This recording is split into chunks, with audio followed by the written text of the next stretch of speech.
안녕하십니까, 참솔입니다. 오늘은 행복에 대해서 이야기를 해보도록 하겠습니다. 행복이라고 하는 것은 우리가 느끼고 있는 수많은 정서 중에 하나입니다.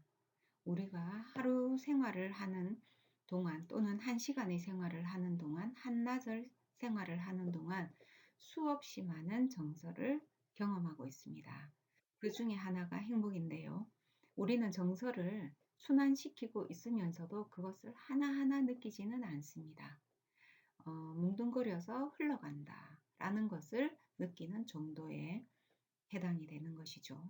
자, 여러분도 잠시 떠올려 보시면 아침에 일어날 때 상쾌함 또는 찝찝함, 편안함, 만족감, 안타까움, 궁금증, 호기심, 그 중에 행복, 이러한 것들이 끊임없이 순환되었을 것이다 라는 것을 알 수 있을 것입니다.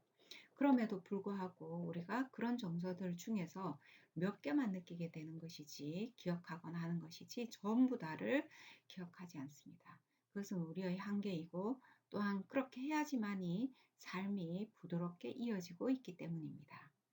기억해야 하는 정서 몇 가지에 좀 더 집중하게 되고 우리가 사고하게 되고 인지와 행동을 거기에 묶어서 사용하기도 한다라는 것입니다. 자, 인지와 행동 사이에 정서라는 것이 들어가게 되는데, 행복 하나의 정서만 들어갈 수도 있고 다양한 정서 중에 하나의 행복이 들어가 있을 수도 있습니다.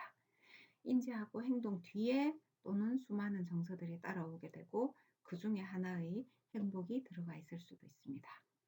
자, 우리가 살아간다는 자체가 바로 행동이고 그리고 정서고 인지, 이런 것들을 끊임없이 잘 순환시키고 있다라는 것을 알 수 있죠.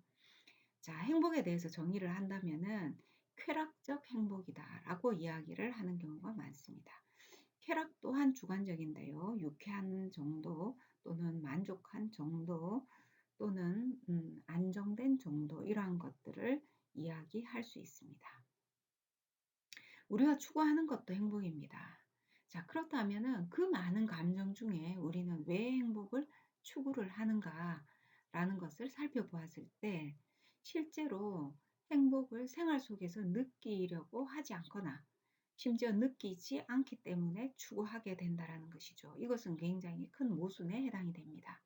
늘 행복을 느끼면서도 행복을 추구한다, 그 자체가 모순인 것이죠. 자, 그래서 행복은 추구하는 것이 아니라 느끼고 알아차리고 내가 누리는 것이다 라는 것이 더욱 적합한 표현이다라고 말할 수 있겠습니다. 자, 행복은 어떤 굉장히 극한 감정 아닙니다. 낮고 안정되고 편안하고 고르고 그러한 감정 중에 하나입니다. 그럼에도 불구하고 이 행복이라는 단단한 감정은 많은 긍정성을 가지고 있는데요. 어떤 문제 해결이라든지 불행함을 느낀다든지 또는 어려움이 있다든지 이러한 경우에 동기화되어서 그 문제를 해결하는 그러한 능력을 가지게 됩니다. 즉, 행복한 기억, 행복에 대해서 발달되어 있는 그 사람은 자신의 문제나 자신의 어려움 또는 너무나 무망한 이러한 것들조차도 잘 극복하고 스무스하게 이어간다라는 것을 말할 수 있겠죠. 자, 여러분들도 이미 오늘 몇 차례의 행복을 경험하셨을 것입니다. 그럼에도 불구하고 알아차리지 못했다 하면은 어떠한 것에 나는 행복을 느끼고 있었는지, 자, 지금 한번 생각해 보시기 바랍니다. 가만히 있을 때 행복할 수도 있고요. 뭔가 먹고 있을 때 행복할 수도 있습니다. 또한 누군가 대화를 할 때도 행복한 적이 있을 것이고, 아무것도 하지 않았다면 그 자체로 행복했기 때문이었을 수도 있다라는 것입니다. 행복은 다시 정리하면 추구하는 것이 아니라 느끼고 누리는 것입니다. 자, 이것을 우리가 놓치고 있기 때문에 긍정심리학에서는 이 행복이라는 것을 여러분들이 또는 제가 많이 느끼게 하게 되고, 또는 잔잔하더라도 한 번이더라도 그 행복을 통해서 어려움을 극복하고 내 자신을 잘 이끌어갈 수 있도록 하려고 하고 있습니다. 오늘은 해피니스에 대해서 이야기해 보았습니다.